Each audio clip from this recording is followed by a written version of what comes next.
Hola, ¿qué tal? Muy buenas tardes y bienvenidos, querida audiencia, a una tarde más llena de conocimientos.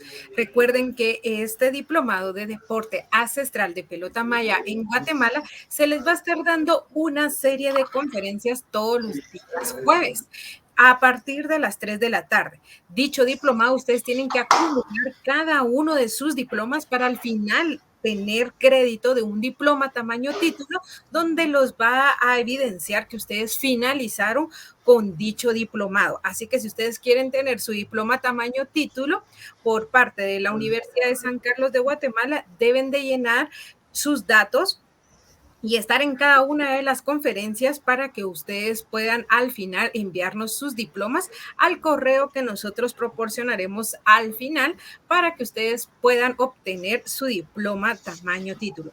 Recuerden, querida audiencia, que el link de inscripción ya se encuentra en la página de Educación Continua. Ustedes llenan sus datos y luego de llenar sus datos regresen a nuestra fanpage. Durante la transmisión debe colocar su nombre completo y entre paréntesis las palabras en línea. Mucho ojo. Cada conferencia es un link diferente, porque muchas personas dicen, yo me inscribí el jueves pasado, ya solo con eso basta. No, se tienen que inscribir cada jueves. Cada conferencia ustedes se tienen que inscribir y esto es para tomar asistencia que ustedes están participando. Sí, querida audiencia, cualquier duda o comentario será un gusto poderles atender en Messenger de Educación Continua. También recuerden, querida audiencia, seguirnos en nuestras redes sociales. Aparecemos como Educación Continua en Instagram, en TikTok y en nuestro canal de YouTube. Si ustedes quieren volver a ver la conferencia, estará en nuestro canal de YouTube para que ustedes la puedan descargar o bien poderla volver a ver. Así que, querida audiencia, no se lo pueden perder. Síganos en nuestras redes sociales. También quiero agradecer a la Dirección General de Extensión Universitaria, al Departamento de Deportes de la Universidad de San Carlos de Guatemala, a la Asociación de Centroamericana y del Caribe del Deporte Ancestral de Pelota Maya, porque ha tenido este tipo de alianzas junto con la Universidad de San Carlos de Guatemala y tomar esta iniciativa y cumplir el lema de ir y enseñar a todos. Así que muchas gracias a nuestras identidades. Y ahora sí, sin más preámbulo, voy a ceder y dejo en el uso de la voz de nuestro querido ingeniero Raúl Rivera. Bienvenido, ingeniero, el uso de la voz es suyo.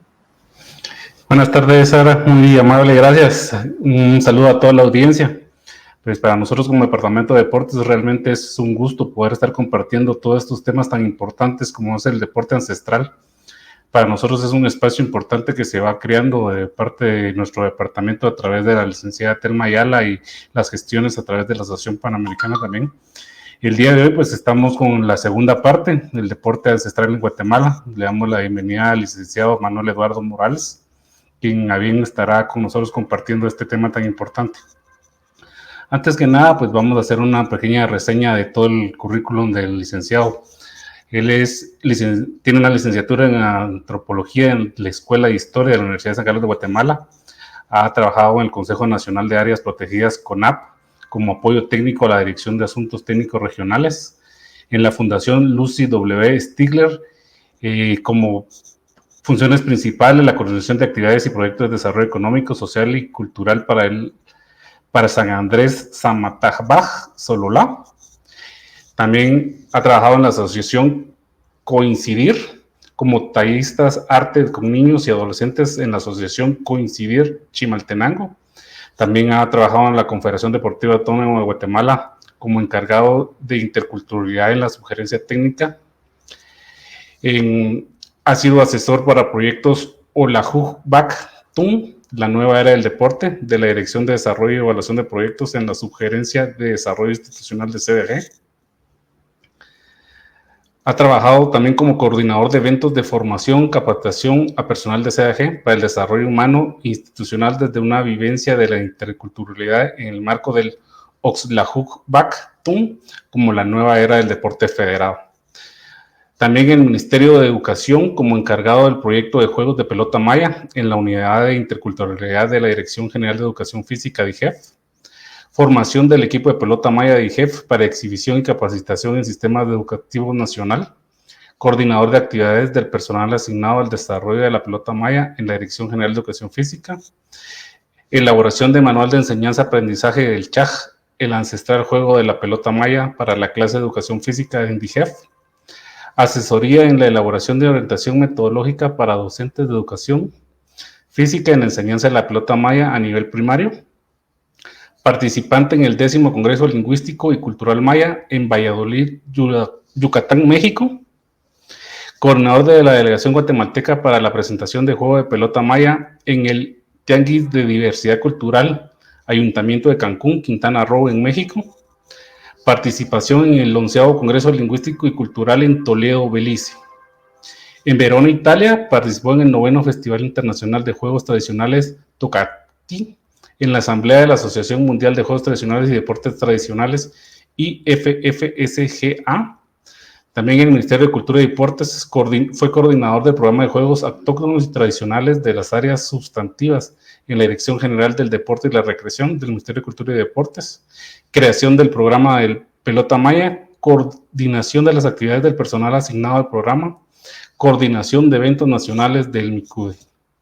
Aún tenido unas participaciones a honor como secretario de la Asociación Civil Holon Witz para el Desarrollo de la Cultura Humana, secretario de la Asociación Centroamericana y del Caribe de Pelota Maya con sede en Yucatán, México, distinguido con el título de Embajador de la Paz por la Secretaría de la Paz de la Presidencia de la República de Guatemala, CEPAZ, como participaciones relevantes en el 2014, es delegado de CDAG en la Comisión Nacional de Interculturalidad y Deporte del Consejo Nacional y Recreación CONADER, participación en el colectivo por la rehabilitación de la ciencia maya, en la elaboración conjunta del libro Olahuk Tum, el cambio de siglo y su significado desde la cosmovisión maya, editorial Chosami, en junio de 2012 en Guatemala, miembro fundador de la Asociación Nacional en Proyecto de la Pelota Maya CHAG.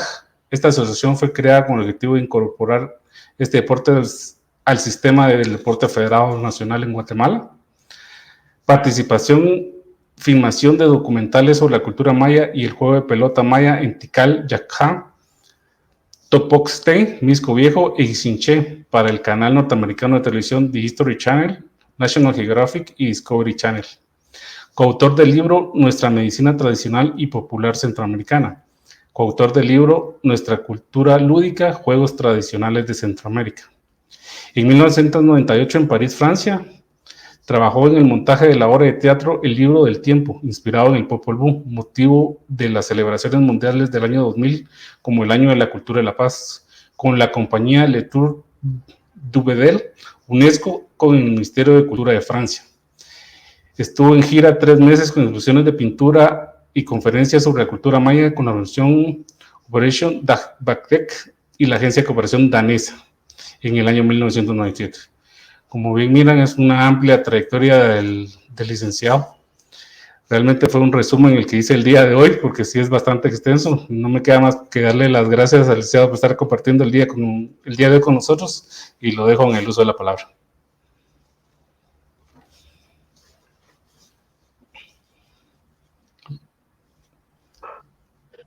Muchas gracias. Muy buenas tardes.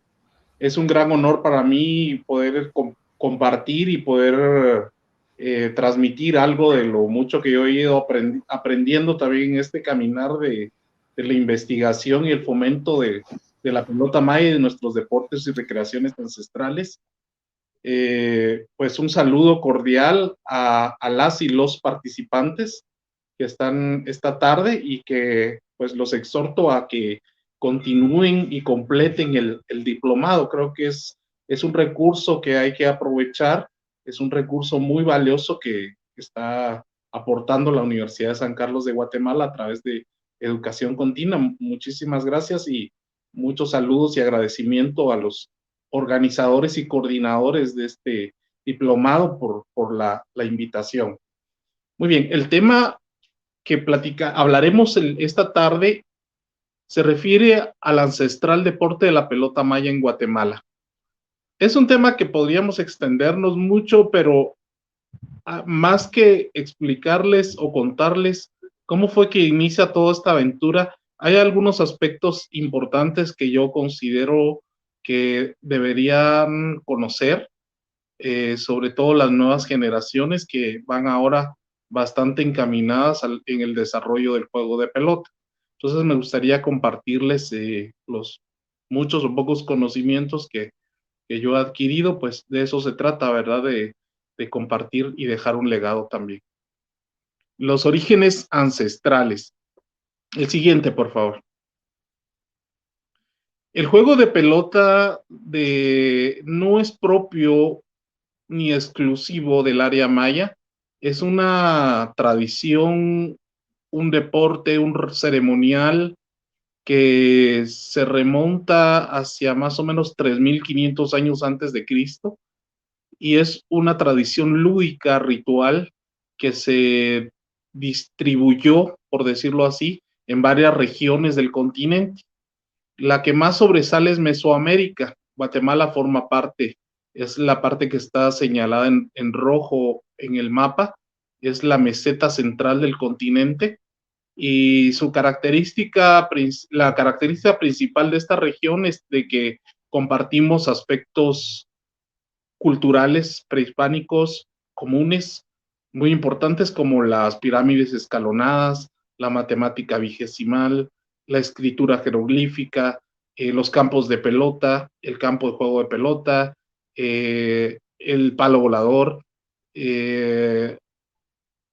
muchas otras, la pintura mural, la cerámica, en fin, solo por mencionar algunos, y sobre todo la agricultura, ¿verdad? El cultivo del maíz, frijol, calabaza, chile, era una de las trilogías importantes de la agricultura de nuestros antepasados.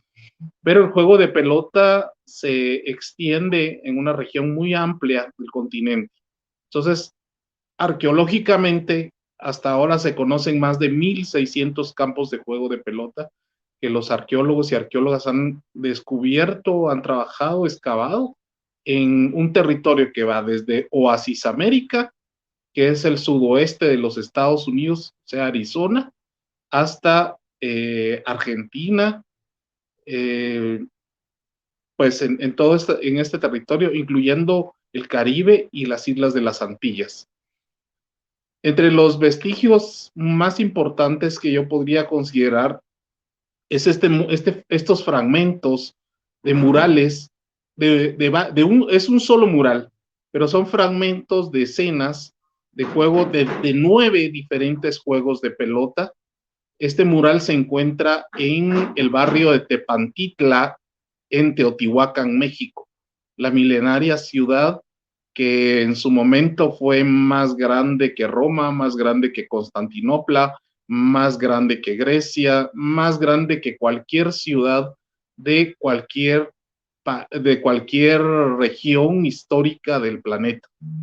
Teotihuacán era el centro político, económico, militar, ceremonial y artístico, cultural de todo el mundo mesoamericano en la época clásica.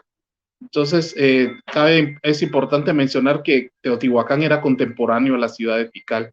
De hecho, los arqueólogos están de acuerdo, historiadores también, de que una dinastía de teotihuacanos pues gobernó durante aproximadamente 800 años en la ciudad de Tikal.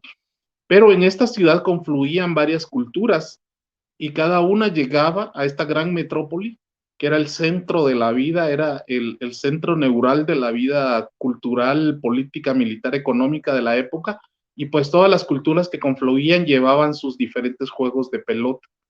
En la ciudad de Teotihuacán no se han encontrado vestigios de campos de pelota arqueológicos, pero sí se ha encontrado este mural donde se ven representaciones de diferentes estilos de juego. En unos están jugando con el pie, en otros están jugando con las manos, están jugando con la cadera, con antebrazo. En fin, es una evidencia muy, muy, muy bonita. Se ve aún en blanco y negro, también en un extremo superior de la pantalla.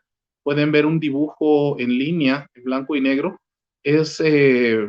También es el calco de una escena de este mismo mural, donde se ve un conjunto de mujeres que están jugando en círculo, golpeando una pelota con unos implementos que parecieran ser un palo, un bate, algo para golpear la pelota, pero además tienen un símbolo que va saliendo de la boca. Es una voluta que simboliza la palabra, es decir, que están hablando o están cantando, muy probablemente, mientras juegan. Siguiente. ¿De dónde nosotros sabemos o conocemos cómo se practicaba el juego o el deporte ancestral? ¿Cómo es que hemos llegado a practicarlo como lo practicamos hoy día o como lo practican muchos de ustedes en general, ¿verdad? Tenemos una de las principales fuentes son las fuentes iconográficas, que son directamente las fuentes primarias o directas de lo que dejaron nuestros antepasados. Muchas de estas fuentes están esculpidas en piedra, en estelas, en monumentos, en murales, en vasijas, en códices, en algunos dinteles también, y en algunos campos de pelota. Este detalle que ilustra esta presentación es la pelota, una pelota que representa un cráneo que está hablando, y este fragmento procede del mural de la cancha de Chichén Itzá. Es uno de los campos de pelota más grandes, es un campo imponente, pero les estoy hablando de que es un campo que es casi el doble de un campo de fútbol moderno. Entonces, en las paredes de este campo de pelota hay una escena donde hay unos jugadores y al centro está esta representación de una pelota que está hablando y hace relación ni más ni menos que al pasaje del Popol Vuh, donde pues los señores del inframundo se enfrentan en un juego de pelota utilizando la cabeza de Hun Hunahpu, perdón, uno de los padres, el tío, uno de los tíos o padre de los gemelos, Hunahpu y Palanque. Siguiente, por favor. Los vestigios más antiguos datan del año 1350 a.C. Son un conjunto de más de 12 figurillas de cerámica que proceden del Opeño, Michoacán, en el centro de México. Son figurillas que muestran a jugadores y por primera vez vemos jugadoras de pelota, mujeres que tienen una especie de implementos en los brazos, en las espinillas. Algunas cargan un casco, algo parecido a un casco en la cabeza, alguna protección especial para la cabeza y también algún implemento que usan para golpear la pelota. Siguiente.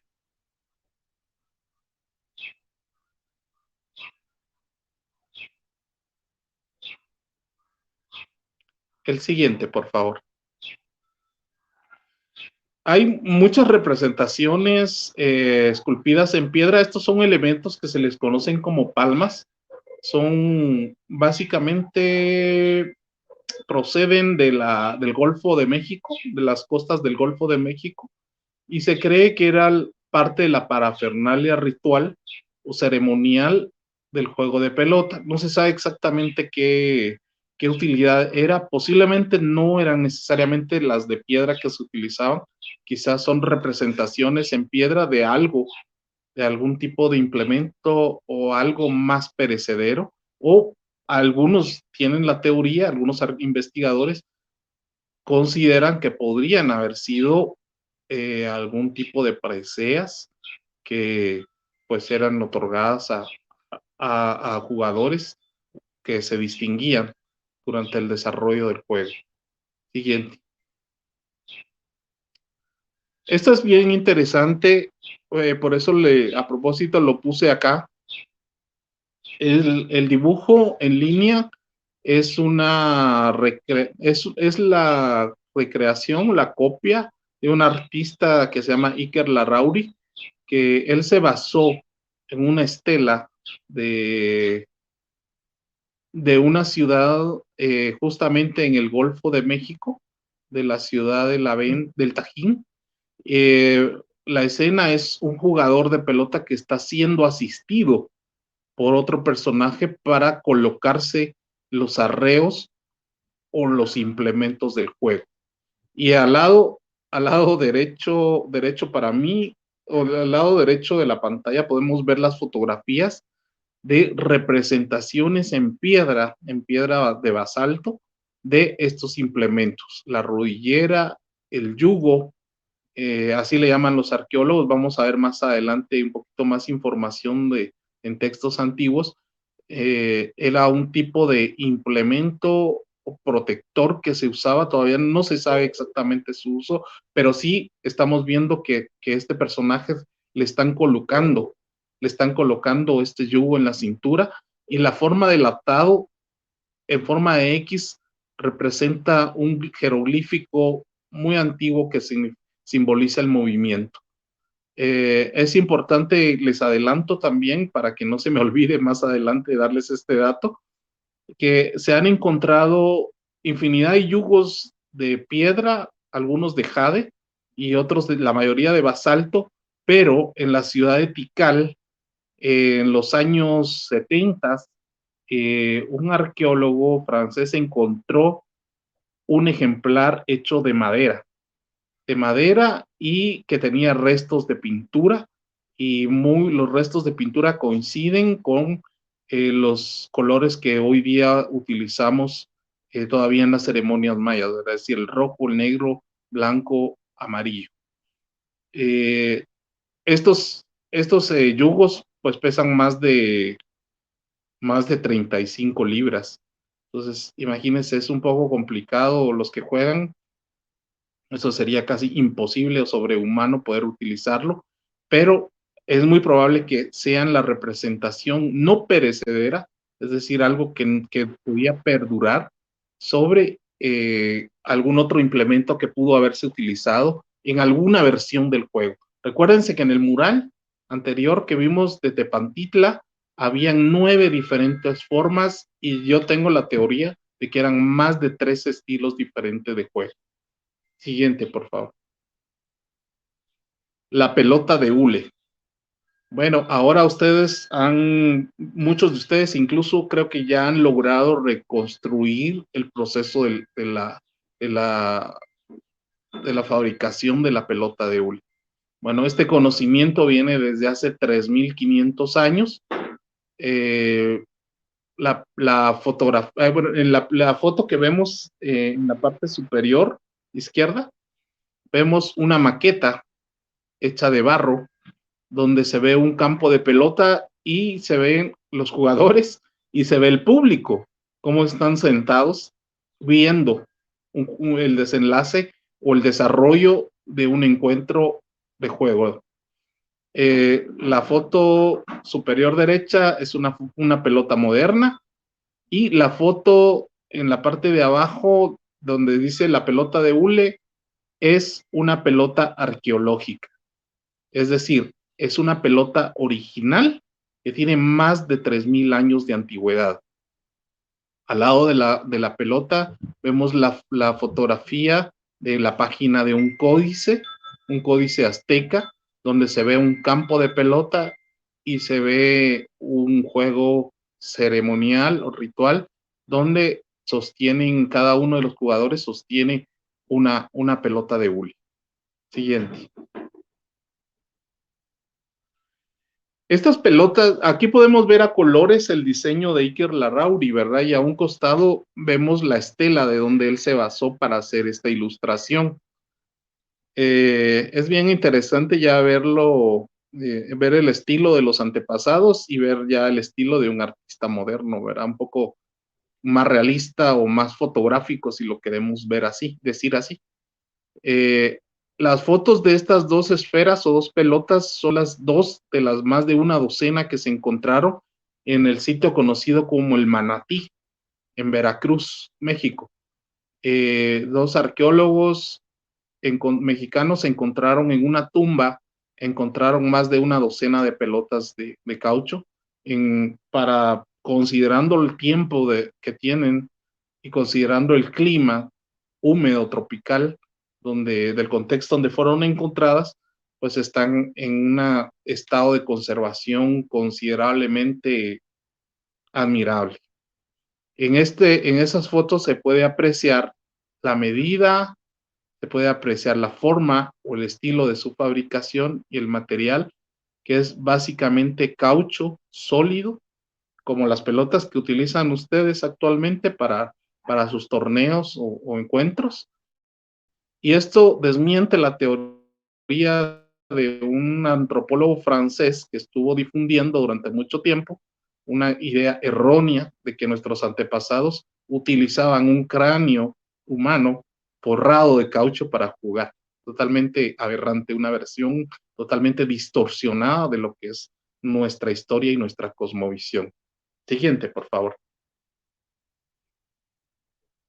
Estas son las fotografías de los informes arqueológicos donde están otros ejemplares, ¿verdad? Como les mencioné, son más de 12 pelotas de más de 3,000 años de antigüedad que fueron localizadas en el sitio del Manatí.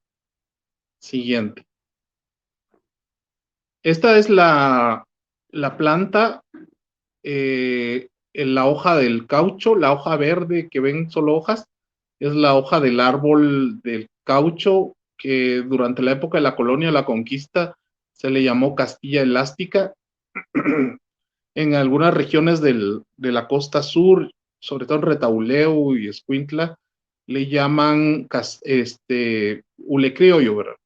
En otras regiones de México le llaman Castilla elástica, pero es el árbol endémico originario de la costa pacífica, para donde los antepasados extraían el hule.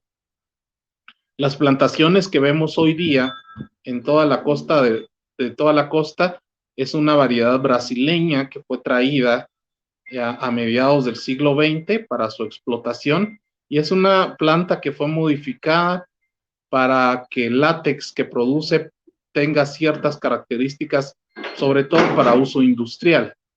La planta de color blanco, con flor blanca, es el nombre científico es Ipomea alba. Es una planta familia de la Ipomea violácea, o es decir, el quiebracajete, o las claveínas, como le conocen en Nevaj Quiché, ¿verdad? Tiene diferentes nombres según la región. Es una planta que tiene su raíz es un bulbo, es decir, es muy parecida a la yuca, y tiene altas concentraciones de azufre. Estas concentraciones de azufre hacen que al mezclarse la raíz y al someterse a una cocción junto con el hule, hace que el caucho se coagule y sea maleable, moldeable, y que se endurezca de tal forma que ese endurecimiento no permita, por un lado, el proceso natural de descomposición del hule, del látex, y por otro lado, que mantenga sus cualidades, sus características elásticas. Siguiente. Bueno, si han viajado por la costa pacífica, pues habrán visto, hay kilómetros y kilómetros de fincas con estas plantaciones, pero como les mencioné, las plantaciones que vemos hoy día son árboles modificados genéticamente con el fin de explotarlo, con el fin de que el látex tenga las propiedades y cualidades que necesita específicamente la industria moderna. Entonces, pero el proceso de extracción es muy similar al que se usaba en la antigüedad, y todavía hay árboles del caucho endémico, digamos, el caucho de la planta originaria, que incluso se sigue trabajando de forma tradicional por algunas personas que tienen este oficio de extraer y trabajar el caucho, de forma artesanal, por supuesto. Bueno, ahí vemos las pelotas modernas que ahora se utilizan para la versión de cadera y algunas para versión de antebrazo también. Podrán ver que no hay mucha diferencia, o no hay nada de diferencia entre las pelotas arqueológicas y las que se están usando modernamente. Siguiente. Los campos de pelota. Siguiente, por favor. Bueno, hay un investigador llamado Eric Taladoar, es un doctor en arqueología, un connotado científico. Él hizo su tesis doctoral, se encargó de hacer un recuento, un inventario de todos los campos de juego de pelota que hay en todo el continente. Entonces, él para Mesoamérica tipificó 13 diferentes formas de campos de juego. En Guatemala tenemos cerca de 3 variantes o 4 a lo sumo de estas 13. Las más conocidas o quizás que conocemos nosotros más, que están más a nuestro alcance, son las que tienen la forma de una I mayúscula y que están hundidas bajo el nivel del suelo. Sin embargo, en las tierras bajas de Petén existen otras, por ejemplo, las que solo tienen cerrado un extremo, no están a nivel del suelo, es decir, no están hundidas y están adosadas o anexadas a diferentes edificios, sobre todo de carácter ritual o ceremonial o de alguna importancia político-militar. También están las de la costa sur, que desafortunadamente no todas están, o ninguna creo que está visible, la mayoría han sido vueltas a cubrir después de su excavación y estudio, pero son las llamadas campos en forma de palangana, es decir, que son un rectángulo con paredes inclinadas, ¿verdad? Son muros muy bajos, y estas se encuentran principalmente en las regiones de la costa, toda la costa pacífica y el oriente de Guatemala también, sobre todo en todas las márgenes del río, eh,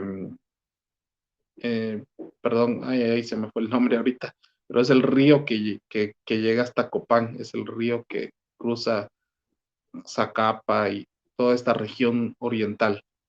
En las márgenes de ahí pues hay muchas ciudades prehispánicas y se cuenta con un gran número de campos de pelota, la mayoría en forma de palangana, pero también se encuentran las en forma de I mayúscula, lo que sugiere que se practicaron más de una versión en una misma época.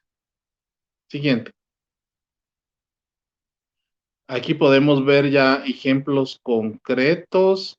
Por ejemplo, no solo de Guatemala, sino que traté de poner algunas de México, de Guatemala, Belice, Honduras también, para que vean la diversidad de estilos arquitectónicos. Estos estilos correspondían a una determinada época y a una región, ¿verdad? No es que todas las canchas fueran del mismo tamaño o del mismo estilo, sino que tuvieran una evolución. La más elemental o la forma inicial es la que se encuentra en Retauleo, en Tacalica. Es uno de los campos más antiguos que hay. Con decirles que los materiales son materiales muy sensibles porque básicamente la cancha está construida con barro y con piedras, material compactado. Sí tiene un recubrimiento muy interesante de una mezcla de barro con plantas que ha perdurado más de 3,000 años. Entonces es bien interesante también la ciencia que tenían en ese momento. Siguiente.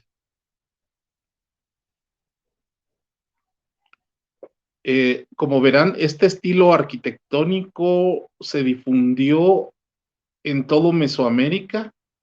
Si estamos hablando que el territorio mesoamericano básicamente comprende desde el centro de México, centro occidente de México, hasta parte de Costa Rica, incluso alguna parte todavía de Nicaragua, donde se encuentran estos campos de pelota, es constante durante toda la evolución. Bueno, los elementos fueron apareciendo según la evolución de los campos de juego. Lo primero eran 2 muros, después se cerraron esos muros, después aparecieron las banquetas, después se variaron, aparecieron muros inclinados, aparecieron taludes, aparecieron esculturas, aparecieron edificios, y un elemento interesante es que el aro para el juego de pelota en el área maya no estuvo presente desde el inicio de la historia. En ciudades arqueológicas, en ciudades precolombinas, ciudades sagradas, solo existen en el área maya 3 lugares con aros para el campo de pelota. Uno está en Belice, el otro está en Uxmal, México, el otro está en la costa sur de Guatemala, y vamos a ver, y todavía queda en duda si en Caminal Juyú, porque hay una escultura que pareciera un marcador de pelota, pero solo hay una. No, normalmente deberían estar las dos, ¿verdad? Pero solo se ha encontrado una, entonces se cree que era un marcador de pelota, pero no hay una evidencia real concreta de que sí sea un marcador de pelota, un aro.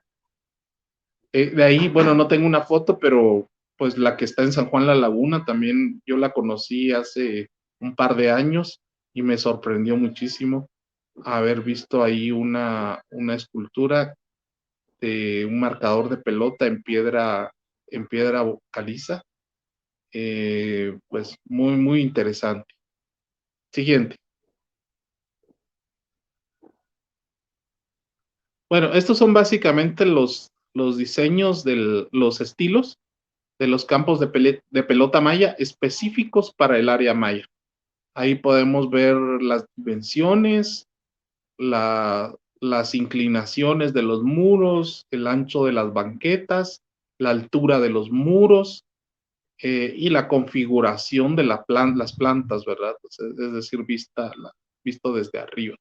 Están las que son únicamente dos muros, la que está completamente cerrada, la que tiene dos estructuras en los extremos, la que están en forma de I mayúscula, y pues la cancha más grande y monumental que hay es la de Chichén Itzá. Pero es importante mencionar que en Chichén Itzá hay más de 17 campos de pelota, además del campo principal. Entonces es un poquito improbable de que el campo monumental que está en el centro de Chichén Itzá haya sido utilizado para eventos de juego de pelota. Creo que era más un monumento que realzaba o un mensaje que quería dar a entender que Chichén Itzá era una ciudad dominante o predominante en toda la región y que pues tenían la capacidad de construir un monumento de ese tamaño, ¿verdad? Porque los aros de Chichén Itzá miden 2 metros de diámetro, están a 8 metros de altura, y el largo de la cancha entre un extremo y otro es un poquito más de las dimensiones de dos campos de fútbol modernos. Imagínense, ahí era humanamente imposible haber realizado eventos. Pienso que era más un monumento o una plaza. Pero además, como les mencioné, alrededor de este campo hay 17 campos de pelota de dimensiones más convencionales. Siguiente. Fuentes escritas. Esto es otra de cómo, bueno, un poquito para remachar la parte de los campos, ¿por qué les mencioné? Porque de la forma del campo se puede deducir qué tipo de estilo se jugaba ahí, ¿verdad?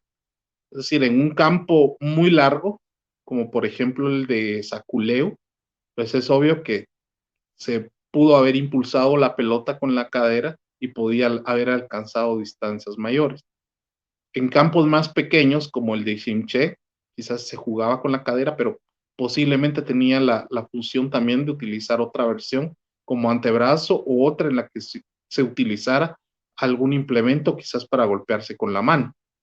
En Retauleu, en Tacalica, los muros son muy bajos, más o menos como 50 centímetros de altura, el pasillo es muy angosto y hay unas esculturas que tienen petroglifos, es decir, imágenes de jugadores talladas en la piedra que representan a jugadores que tienen una especie de máscara, algo que les cubría el rostro para protegerse, además de que claramente se ve que tienen algún tipo de guantes o manoplas para golpear pelotas pequeñas, pelotas de no más de 10 centímetros de diámetro. Bueno, entonces el tamaño del campo, la forma de las paredes, la forma del estilo del campo, la época también definen muy bien qué tipo de estilo se jugaba. Dentro de las fuentes, perdón, el anterior, disculpe. Dentro de las fuentes escritas tenemos el Popol Vuh. El Popol Vuh, pues, es una fuente indiscutible, una recopilación de la cosmovisión de nuestros antepasados y antepasadas, que pues se recopiló, se transcribió, se logró conservar en los primeros 50 años de la colonia. La versión que yo más, esta versión es, ahí hay una foto de la versión la versión original, digamos, que se encuentra en Estados Unidos, en Austin, Texas. Pero una versión que yo leo, consulto y me gusta mucho es la del maestro Sam Colop, ¿verdad? La versión poética quiché del Popol Vuh. Ahí más adelante voy a ahondar un poquito sobre lo que dice cada uno de estos textos. Y el Memorial de Sololá, que es un texto muy importante que no nos dice exactamente cómo jugaban, no nos dice cómo eran las reglas, no nos da muchos detalles que lástima nos hubiera gustado muchísimo que se quedaran plasmados ahí, que nos llegara de primera fuente o de primera mano la información de cómo jugaban nuestros antepasados. Pero el Memorial de Sololá lo que sí dice es que más o menos en 1560, entre 1560 y 70, no tengo el dato, se los debo ahorita, el dato exacto, falleció el último jugador de pelota, que incluso tenía un nombre cristiano, se llamaba Don Andrés Quiojo. El Memorial de Sololá dice el día exacto, el día calendárico, y lo marca lo marca como un acontecimiento relevante, ¿verdad? Dentro de todos los sucesos, el Memorial de Sololá es un recuento de sucesos históricos que están fechados utilizando el calendario cachiquel, ¿no? Calendario y entonces marca sucesos muy importantes desde mucho antes de la invasión europea. Y uno de esos sucesos importantes que menciona es el fallecimiento de don Andrés Quiojo, un jugador de pelota.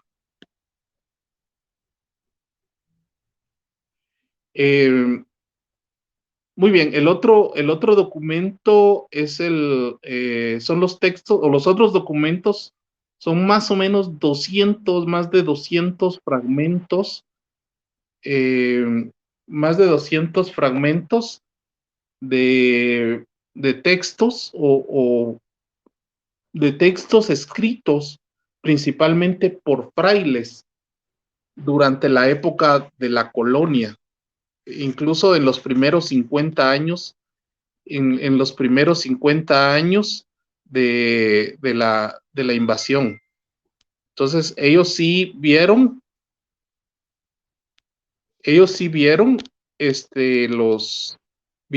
fueron testigos de los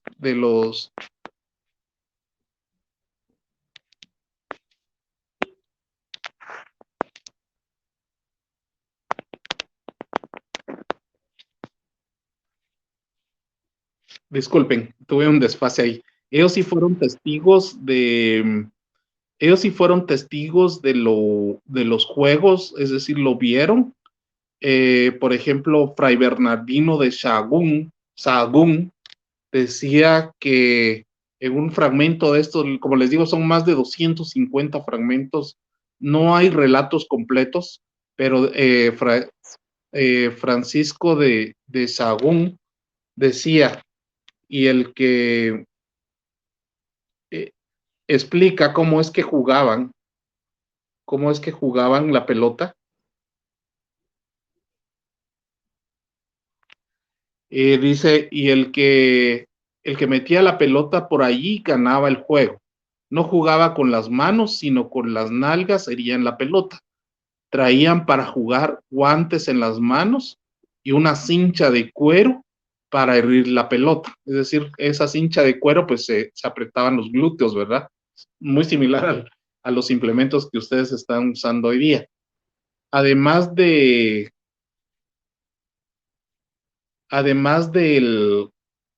los textos castellanos o españoles, digamos, también hay códices aztecas que también nos explican o nos dan cuenta de la forma del juego. Siguiente. Esta foto, no es una foto, bueno, esta foto de esta ilustración es muy interesante.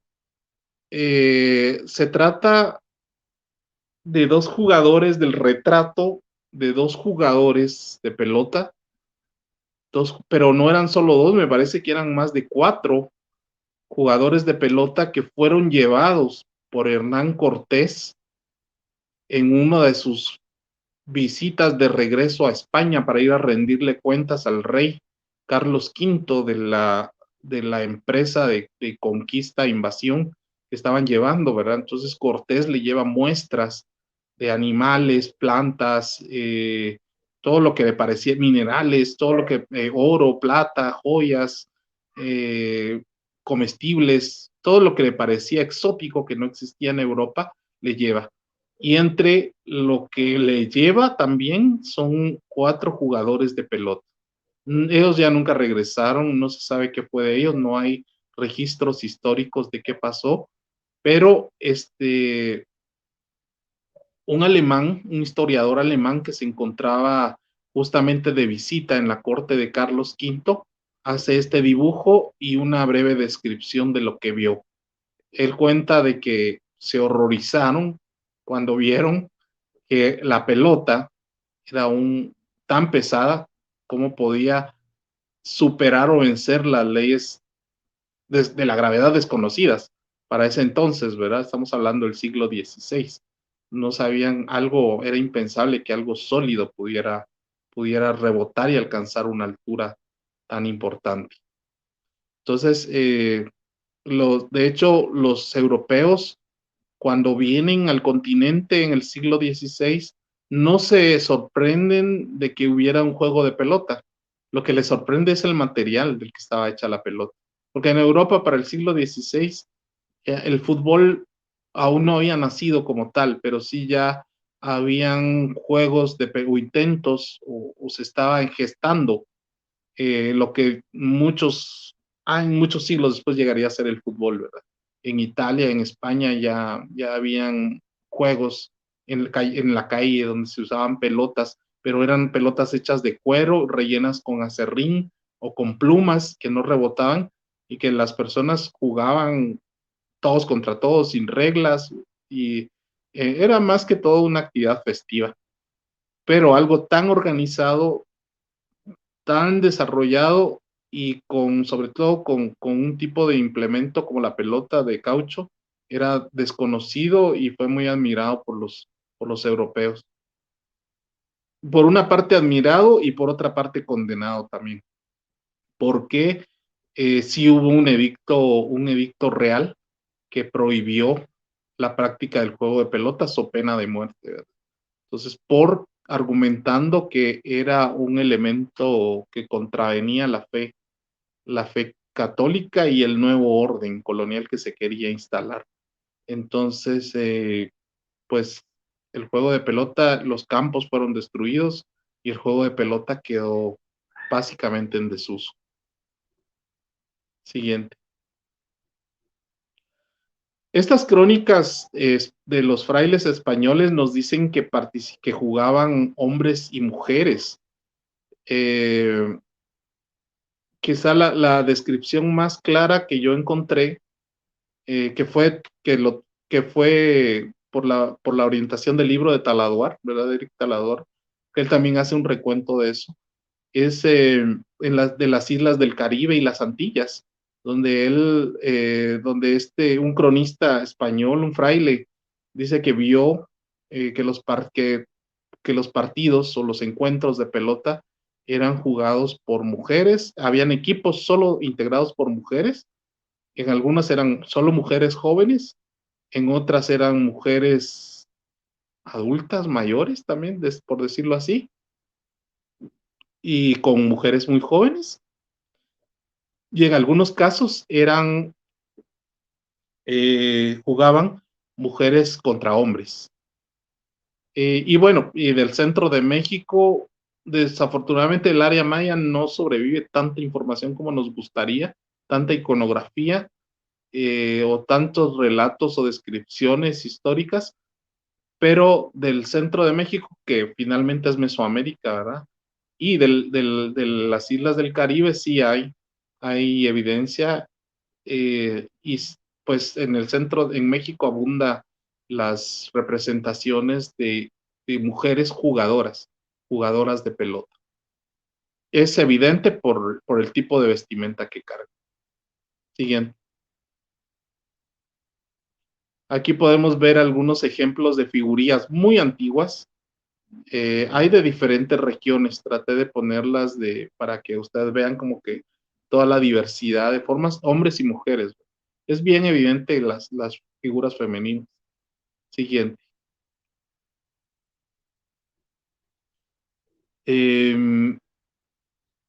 Acá vemos también representaciones en la parte, sobre todo del área maya. Vemos el vestuario quizás ceremonial, ritual de jugadores. Es obvio que no entraban al campo de juego con tantos arreos y con tanta parafernalia. Ahora eso hubiera impedido poder moverse tan fácilmente, pero sabemos que habían ceremonias previas al juego, incluso al finalizar, donde sí pues se hacía gala de toda esta parafernalia ceremonial. Siguiente. Bueno, el juego de pelota maya en Guatemala. El viaje, yo le llamo a esto, quisiera tener todo el tiempo del mundo para contarles toda la historia, porque ha sido una aventura de más de, ¿qué? Ya más de 20 años ahora. De investigación y recopilación, estudio, fomento. El viaje, yo le llamé el viaje a Xibalbá, así es como comenzó todo. En el año, después de la firma de la paz, en el 1996, con un grupo de amigos, colegas y sobre todo varios guías espirituales, algunos ya han partido, ¿verdad? Nos reunimos con la inquietud de poder hablar sobre la recopilación de información y sobre poder revitalizar el juego de pelota. Entonces, quien primero se acerca a mí fue el licenciado José Musía Bats, que muchos de ustedes conocen y quizás ha sido un maestro de algunos de ustedes también. Él se me acerca en el año 96 porque yo había recién regresado de México, de haber vivido en un exilio por el tema del conflicto armado interno. Estando en México, tuve la oportunidad de haber conocido varias comunidades mayas, sobre todo el área mixteca, en Oaxaca, en la Sierra Mixteca, donde se practicaba la pelota mixteca.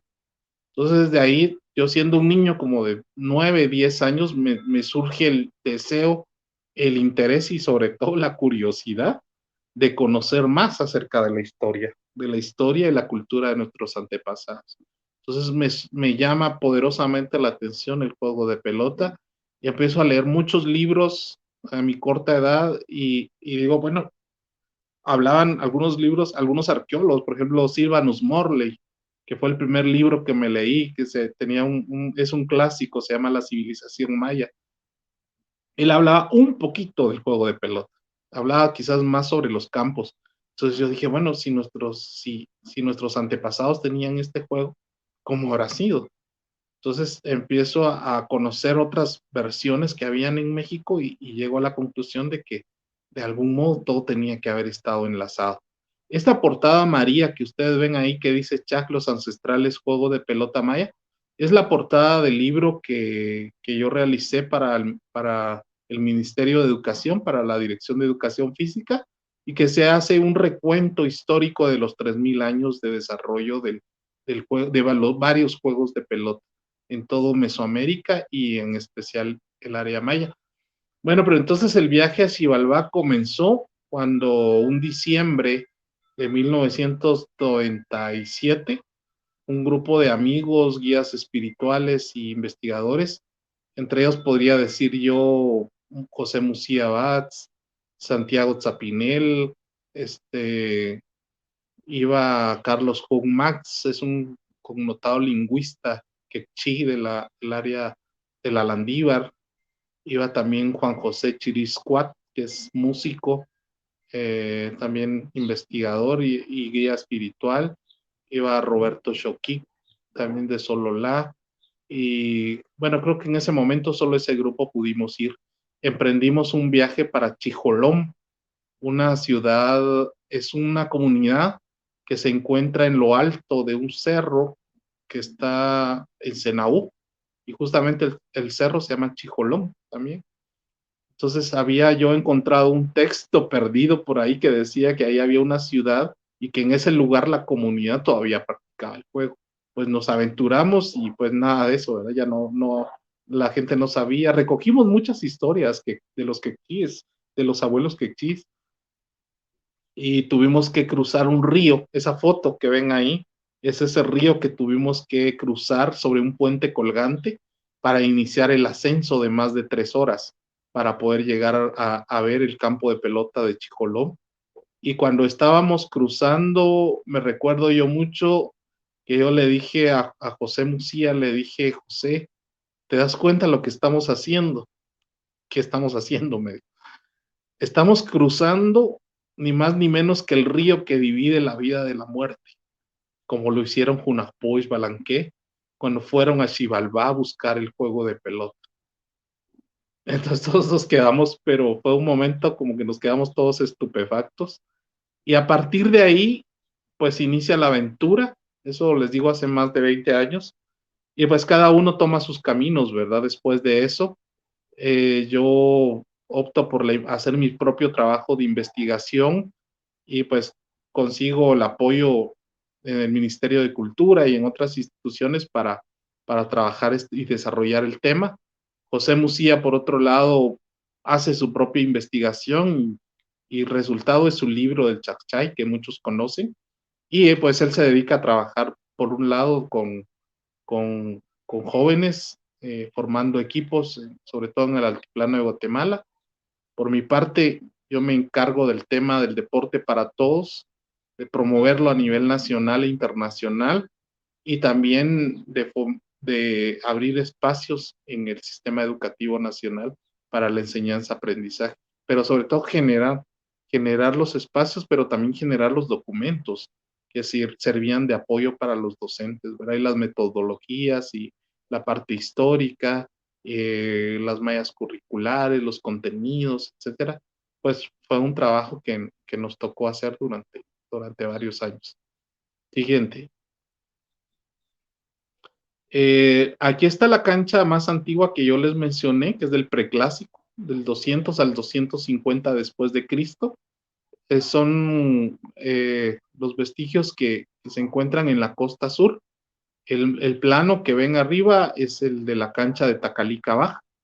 Abajo ven un dibujo de una de las estelas y a un costado ven una estela de Cotzumalguapa, donde se puede ver la escena de 2 jugadores, uno que ha sido vencido, por decirlo así, durante el juego. Algunos arqueólogos durante muchos años sostuvieron que eran boxeadores, pero no, justamente si pueden ver en las manos, los personajes sí cargan una especie de guantes, pero están sosteniendo unas esferas, son pelotas de hule.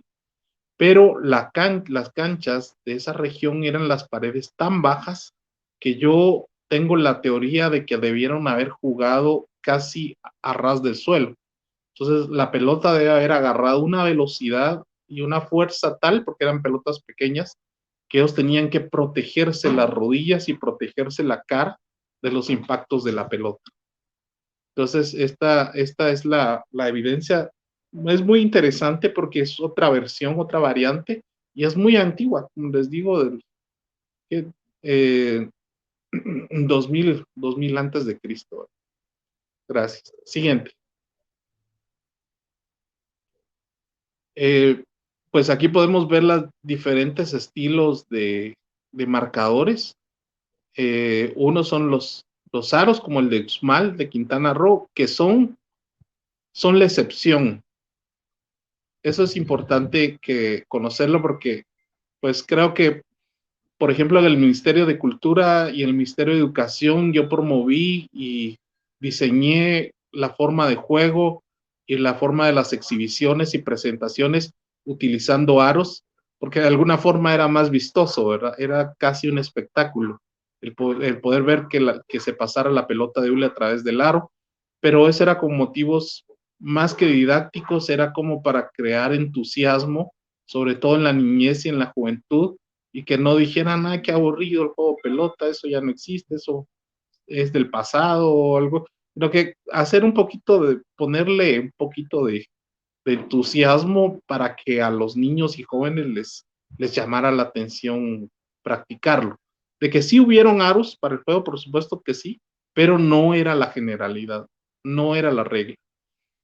El otro tipo de marcador que podemos ver era en forma de espiga, y eso es lo que se encuentra casi en todo el altiplano guatemalteco. Como por ejemplo en el campo de Iximché, el de Misco Viejo, y este que les puse aquí una foto es de Asunción Mita, Jutiapa. Entonces, imagínense una región, pues obviamente hoy la configuración étnica de ese lugar es muy diferente, pero en la época clásica maya era por el río Motagua. El Motagua perdón, se me había olvidado. El río Motagua, las márgenes del río Motagua el río Motagua era navegable. Entonces, desde Misco Viejo hasta Copán, esa era una ruta comercial, económica, política, militar, estratégica, muy importante. Entonces, en las márgenes del río Motagua se encuentran ciudades, o vestigios de ciudades prehispánicas de la época clásica, que cuentan con campos de pelota, y ahí se han encontrado varios marcadores. La isla de Jaina en México es donde se han encontrado miles y miles y miles de figurillas de cerámica que representan la vida cotidiana de los ancestros, y hay muchas representaciones de jugadores de pelota, entre músicos, dignatarios, artistas, tejedoras, gente de la nobleza, gente campesinos, campesinas, niños, niñas, animales, en fin, pero sobresalen, para nuestro interés, sobresalen las figuras del juego de pelota. Lo otro son las vasijas de cerámica, donde hay pinturas que muestran muy claramente el estilo de juego en la versión de cadera. Siguiente, por favor.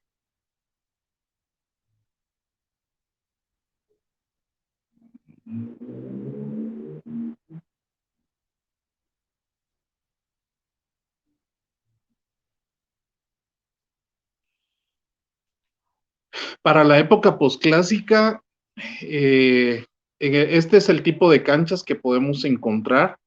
Misco Viejo, Iximché, Saculeu son ejemplos de ellas.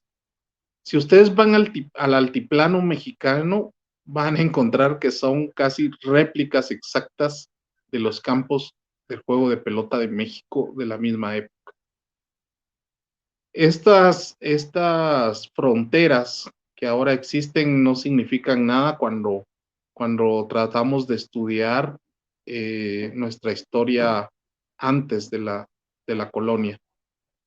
Estas fronteras no existían, y había un una gran comunicación y un gran intercambio entre los diferentes pueblos, las diferentes culturas y las diferentes ciudades. Acuérdense que cada ciudad era un territorio, era una configuración, tenía su propia configuración política, no eran precisamente reinos, pero eran más, creo que la definición que más se acercaría es la de ciudades-estado, ¿verdad? Porque tenían su propia forma de gobierno, su autonomía y pues tenían su propio territorio, pero estaban en fuerte comunicación e intercambio con otras, otras ciudades, otros pueblos y otras culturas de todo el continente.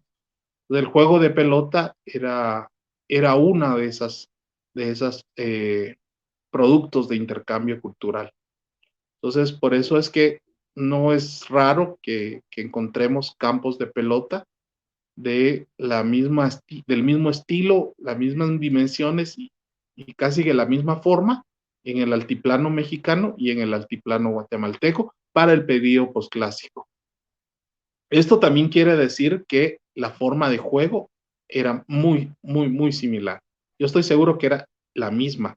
El juego, la misma versión de Tlachtli, o lo que hoy se conoce como Ulama, pero el nombre náhuatl, el nombre azteca del juego era Tlachtli y el campo era Tlaxco, es la misma versión de cadera y la misma versión de antebrazo que se jugaba en el altiplano guatemalteco. Siguiente. Bueno, el juego, pues todos sabemos que todos nos acercamos a los que estamos relacionados directa o indirectamente con el juego de pelota, pues nos acercamos con mucho respeto a él, ¿verdad? Porque sabemos que tiene un profundo significado cosmogónico y una profunda significancia y pues es básicamente un legado de nuestros ancestros y ancestros. Pero quería mostrarles para muestra un botón, dice alguien, ¿verdad? ¿Para qué vamos a explayarnos demasiado? Porque podríamos pasarnos aquí mucho tiempo platicando y ojalá un día tengamos la oportunidad de hacer un evento más grande, quizás cuando la pandemia nos lo permita en vivo y quizás como un coloquio, un encuentro o algo donde pueda haber un espacio para lo académico, para lo científico, para lo deportivo, para lo espiritual, ¿verdad? Ojalá sueño con un evento así, ojalá y lo podamos realizar entre todos y todas. Pero uno de los aros que está en la cancha de Chichén Itzá tiene dos serpientes entrelazadas.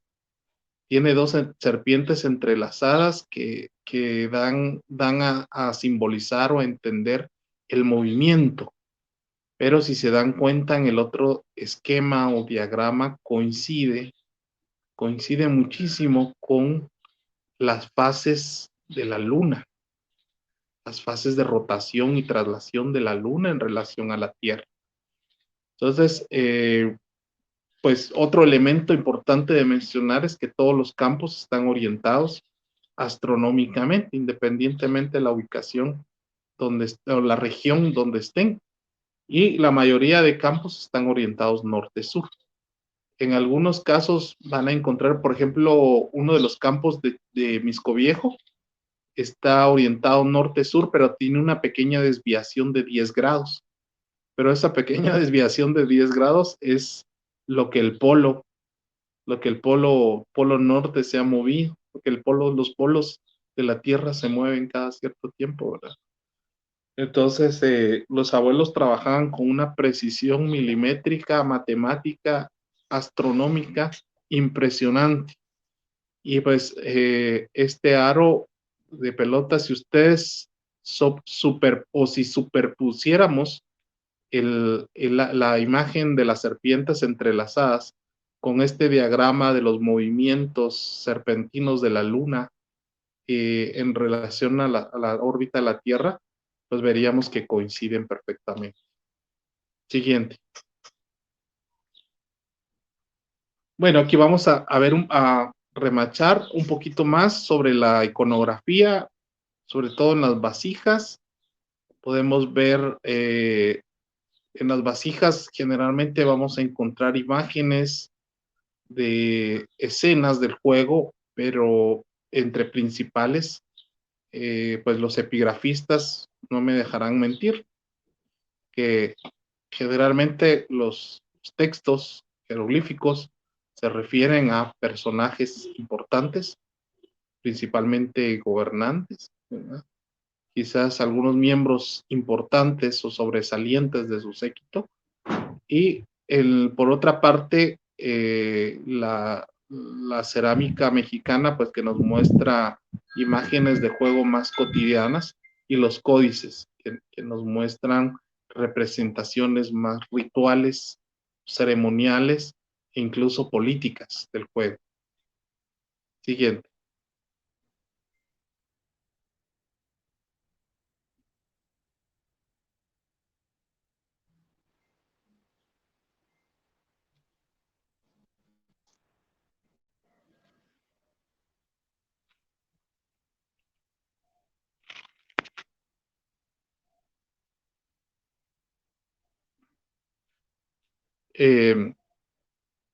Muy bien,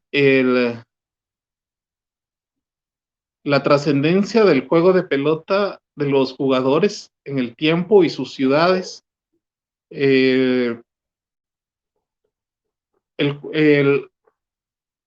Principalmente los jugadores eran gobernantes, que se hacían por cuestiones políticas, se hacían retratar,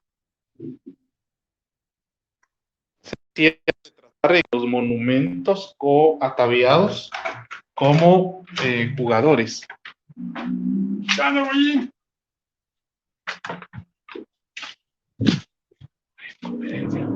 Pero, ¿para qué?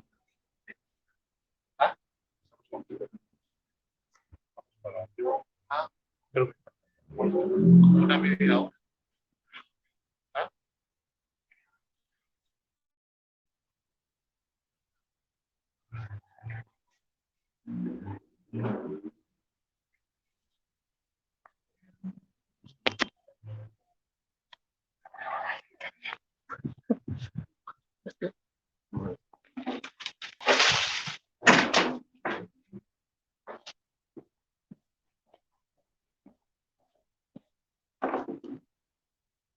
Perdonen, es que fue algo ahí que no tenía contemplado.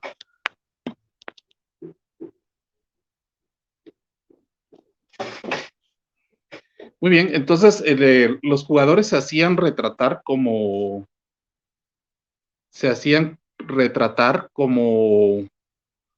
jugadores. Por ejemplo, en el aro de Chincultic, o en la estela de Chincultic, en en otras estelas como Toniná, Bonampak, eran gobernantes que se dejaban constancia de algún evento importante, pero para ellos era muy representativo o sumamente importante el poder representarse con los atuendos ceremoniales del juego.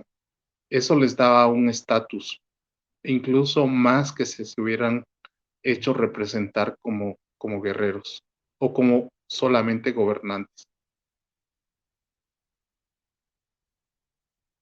Siguiente, por favor. Se hablan de quiénes eran las clases que jugaban, quiénes eran las clases sociales de los jugadores, pero sabemos que en la época clásica, por lo menos la mayoría de representaciones que hay es de principalmente gobernantes.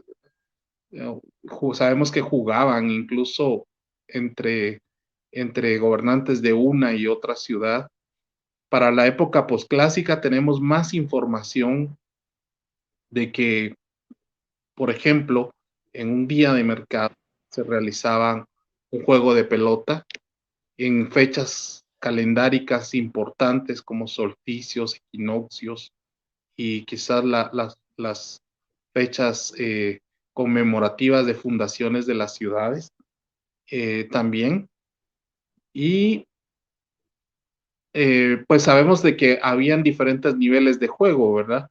Por ejemplo, en el título de los Spansai de Tecpan se menciona de que se jugaba la pelota entre muros, así casi literal se los estoy citando, entre muros y que jugaban a la pelota pequeña y la pelota grande. Eso quiere decir que habían dos versiones. Uno de los cronistas de los viajeros que visitó Guatemala en los primeros años de la colonia mencionaba que habían pelotas con aire, pelotas de viento y pelotas sólidas. Yo creo que las pelotas de viento que él se refiere son las que actualmente conocemos como pelotas de tripa, que eran las que se utilizaban, que se venden en las ferias hoy día. Entonces,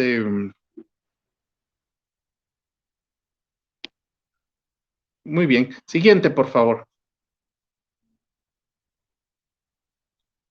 Aquí vemos otra representación de jugadores. Están jugando con gradas. Eso me recuerda un poquito cuando ustedes jugaron en la pandemia contra las paredes, ¿verdad? Que estaban entrenando.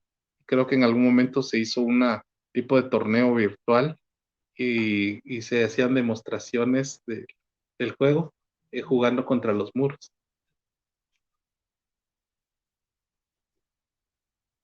Siguiente.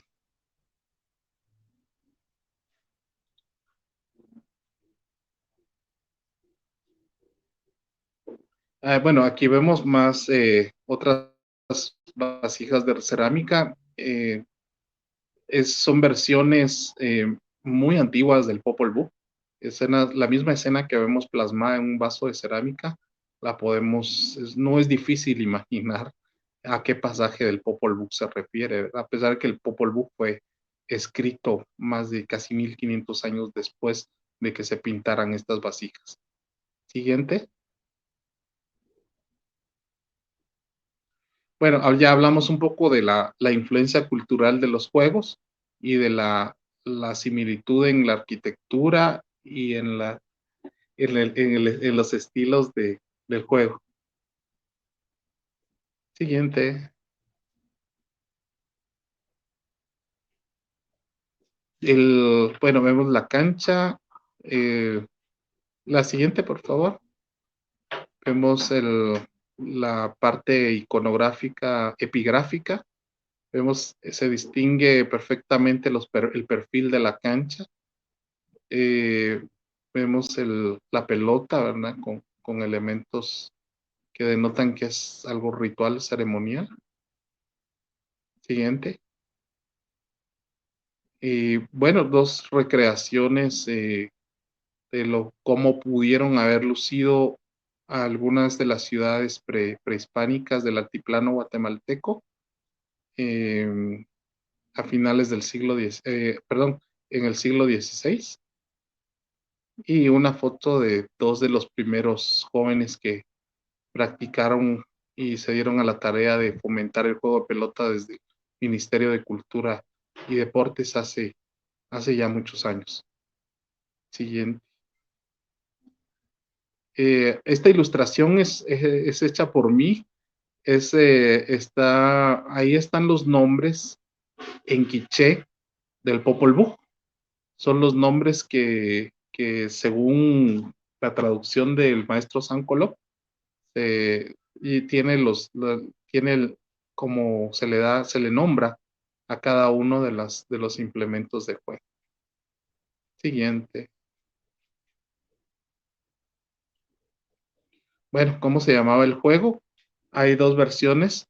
He promovido y he usado el nombre de Chag, escrito con 2A, así como lo escribe el maestro Sam Kolov, ¿verdad? Según él, esta es el nombre que está escrito en la versión original que transcribió el padre Gies en el siglo XVI y que es una palabra que quedó en desuso. Es una palabra quiché y que literalmente ahora significa hundido, ¿verdad? También se refiere a la entrada al inframundo. Ahora, en la parte epigráfica, pues les puse un ejemplo de muchos de los que hay, que es el tablero de los 96 glifos de Palenque. Ahí se consigna el nombre de Pitz o Pizlábal a un personaje, a un dignatario, ¿verdad? Se le da, además de su título de nobleza y de dignatario y de guerrero, también se le da el nombre de jugador de pelota. Siguiente. Bueno, esto ha sido un poquito cómo es que se ha llegado al final, pues como les digo, es un recuento son 15 años de trabajo, casi 20, un poco no un poco, sino con el bastante apoyo de las diferentes instituciones deportivas. En el tema de educación, pues se hicieron campeonatos escolares, desde primaria hasta diversificado, y se promovió el juego por cuestión de logística y de didáctica, se promovió más la versión de antebrazo. Por otra parte, en el Ministerio de Cultura se trabajó la parte de la exhibición y la difusión del juego a nivel nacional e internacional. Siguiente. Ahí está un poquito un resumen de todo lo que ha implicado cada una de los ámbitos, ¿verdad? El ámbito educativo, en el tema del deporte para todos. Siguiente. En el tema de la recreación, que es lo que le compete al Ministerio de Cultura. En la parte del Comité Olímpico, pues se ha participado en algunos eventos, ya sea académicos y demostrativos también, en ferias olímpicas, y pues esperaríamos que un día no lejano, pues el juego de pelota pudiera ser también parte del movimiento olímpico. Siguiente. Aquí vemos algunas fotos del recuerdo de los eventos escolares que se han hecho a nivel nacional durante varios años. Siguiente. Una bibliografía mínima, por si ustedes quieren ahondar más, pero les recomendaría que pudieran descargar en PDF, está en la red, pueden encontrar mi libro, el de Chaj, los ancestrales juegos de pelota maya, y lo pueden descargar gratuitamente y revisar. Pues, siguiente. Pues, muchísimas gracias.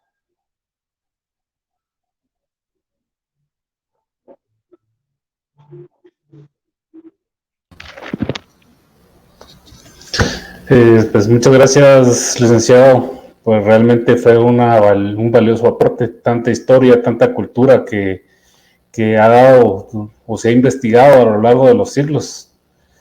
Realmente muchas veces como guatemaltecos no tenemos toda esta información.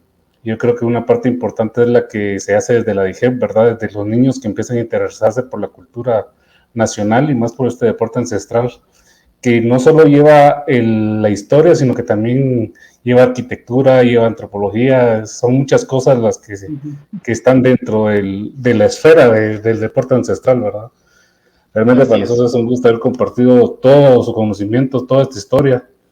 No, como bien usted lo dijo, son 20 años de trabajo y yo creo que a través de esos 20 años hay mucha información todavía ahí pendiente que es muy importante para la historia de Guatemala también, ¿verdad? Y sobre todo para el deporte nacional. Pues con respecto a preguntas, por el momento solo tenemos una donde decía, podría comentar sobre las reglas del juego de pelota maya. Sí, bueno, tenemos, dependiendo la versión, ¿verdad? La versión de antebrazo y la versión de cadera, Tal vez para no extenderme mucho, básicamente es un juego en el que la pelota debe ir de un lado a otro de la cancha. Tal vez es muy simple la explicación, pero únicamente se puede golpear utilizando la cadera. No se pueden usar los pies, los muslos, ni las manos, ni la cabeza. La pelota tiene que estar en constante movimiento. El jugador o jugadora no se puede sentar sobre la pelota. Existen saques, existen anotaciones o puntuaciones, ¿verdad? Básicamente gana quien pueda pasar la pelota a través del aro, gana, digamos, ahí termina el juego. También se puede jugar por tiempo o por número de anotaciones, en este caso 8. Entonces, Gracias. nosotros hemos hecho una adaptación. Si alguien desea tener la copia de un reglamento, pienso que a través del CONADER o a través de la Asociación Centroamericana, digamos la delegación de Guatemala, que participa en la Asociación Centroamericana de Pelota Maya, con mucho gusto les podrían hacer llegar a su correo una copia del reglamento para que lo puedan leer con más detalle. Ok, muchas gracias, licenciado. Y otra pregunta que nos hicieron aquí, ¿en dónde podrían estar exhibidas estas pelotas que han encontrado con el tiempo y todo este tipo de objetos valiosos? Bueno, ¿Hay algún museo o dónde se podrían encontrar? Sí, las fotos de las pelotas sí deben estar en el Museo Nacional de Arqueología de México. Es patrimonio mexicano, ¿verdad? Patrimonio de ellos. En el Museo Nacional de Arqueología de Guatemala pueden encontrar algunas estelas, vasijas, parte de la historia también, pero otros están diseminados en varias partes del mundo también. Ok. Bueno, licenciado, pues no me queda más que darle las gracias por esta conferencia de bastante historia, de bastante cultura y bastante importancia para todos, y más como Universidad de San Carlos, poder transmitir estos temas y todo esto que conlleva. Pues realmente es un verdadero orgullo. Le agradezco a usted y no sé si quiere tener algunas palabras para finalizar. Bueno, pues fue un gran gusto, espero no haber redundado mucho. Y pues nos vemos en la próxima, ¿verdad? Que el tema va a ser sobre interculturalidad y valores. Por supuesto, aplicado al tema de la deportividad y los juegos ancestrales. Exactamente. Entonces, les agradecemos a todos, en nombre de la Dirección General de Extensión Universitaria y el Departamento de Deportes, pues haber compartido el día de hoy con nosotros. Como bien lo decía el licenciado, los esperamos el próximo jueves, 10 de marzo, con el tema Valores e Interculturalidad. Entonces, no me queda más que agradecer a la licenciada Sara Ruiz por el espacio y a todos nuestros oyentes por seguir este diplomado, y los exhortamos a que sigan y continúen cada una de las conferencias y al final puedan tener tu diploma. Pues no queda más que decirles muchas gracias y tengan a todos una feliz tarde. Feliz tarde, muchas gracias.